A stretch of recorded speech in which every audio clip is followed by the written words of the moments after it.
चल सखी दर्शन कराई हनुमान के, चल सखी दर्शन कराई हनुमान के, चल सखी दर्शन कराई हनुमान के।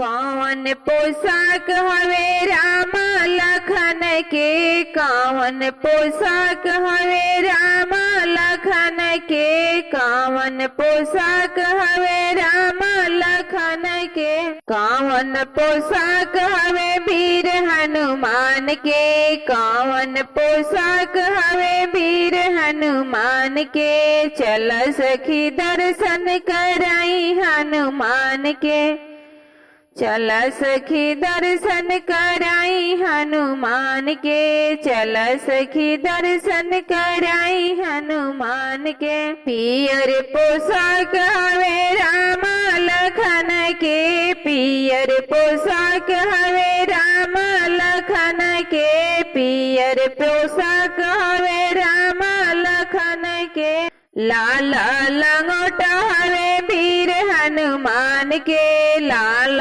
लंगोटा हवे वीर हनुमान के। कौन भोजन हवे राम लखन के, कौन भोजन हवे राम लखन के, कौन भोजन हवे वीर हनुमान के, कौन भोजन हवे वीर हनुमान के। पूरी मिठाई हवे राम लखन के, पूरी मिठाई हवे राम लखन के, पूरी मिठाई हवे राम लखन के, पूरी मिठाई हवे राम लखन के। बेसन के लड्डू हवे वीर हनुमान के, बेसन के लड्डू हवे वीर हनुमान के। चल सखी दर्शन कराई हनुमान के, चल सखी दर्शन कराई हनुमान के,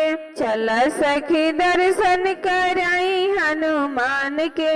कौन लाठी है वीर हनुमान के, कौन लाठी है वीर हनुमान के, कौन लाठी है राम लखन के, कौन लाठी है राम लखन के। तीर धनुष राम लखन के, तीर धनुष राम लखन के, तीर धनुष राम लखन के, तीर धनुष राम लखन के।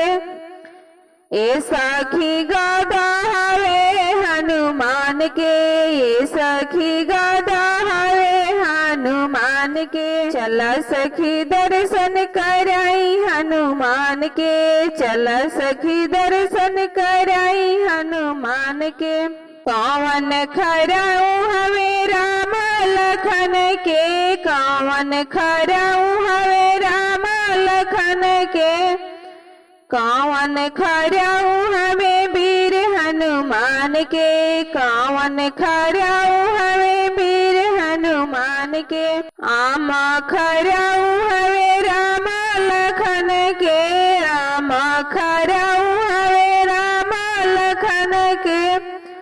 चंदन खराऊ हवे वीर हनुमान के, चंदन खराऊ हवे वीर हनुमान के।